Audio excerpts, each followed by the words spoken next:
Good afternoon. I invite you to take your seats. I am Rajal Pandya-Loch, a Service Chief of Staff in the Director General's Office at IFPRI, and I'm very pleased to welcome all of you.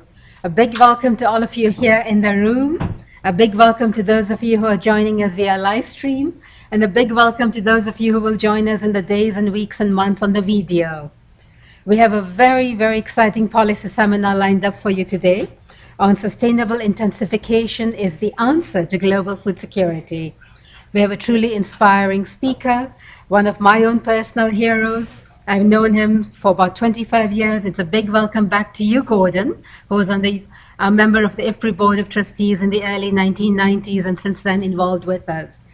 But more on that later. We are delighted to host this event today together with the USAID Alumni Association. And our special thanks to Alex Shako, for approaching us to hold this event together and for organizing it so wonderfully. We're pleased to have members of the USAID Alumni Association and many other friends and colleagues from the Washington area join us here today. Let me ask Alex in turn to introduce our speaker to you today. And Alex, I welcome you.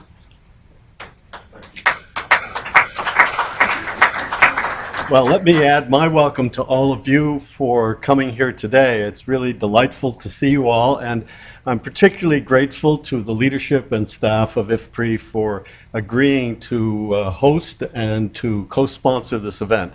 This is the first time that the USAID Alumni Association has ever had a joint session with IFPRI, and I hope it will not be the last. But thank you very much to all of you for doing that. It's been just terrific working with you and your colleagues. I am delighted to introduce to you my friend of long standing, as distinct from old friend, Sir Gordon Conway.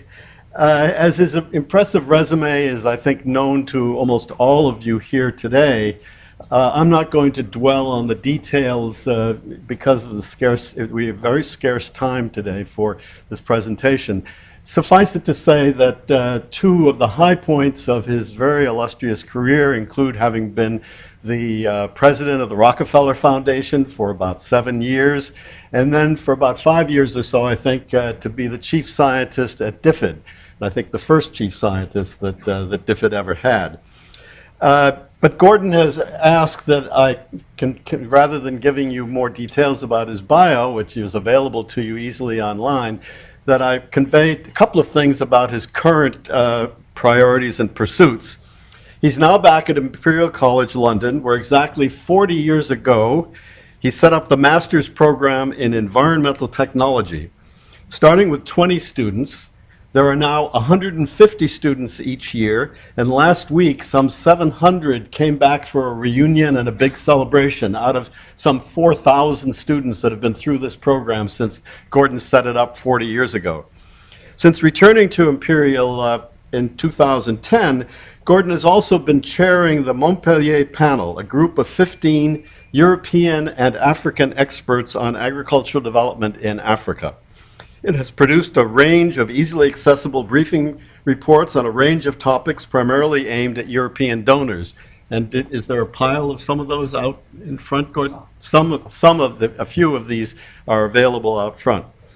But Gordon also tells me that the panel is about to morph into the Montpellier Malabo panel under the chairmanship of Joachim van Braun, who is well known to people as the former director of IFPRI, and Usman Badian, IFPRI's director for Africa, and I think he is here somewhere, yes?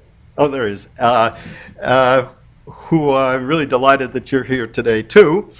The panel will be based in Dakar, Senegal, and focus on providing African governments and NGOs with evidence-based advice on policies to foster food and nutrition security in Africa. So, once again, I thank you all for coming. Let us now hear Gordon speak on sustainable intensification is the answer to global food insecurity. Gordon?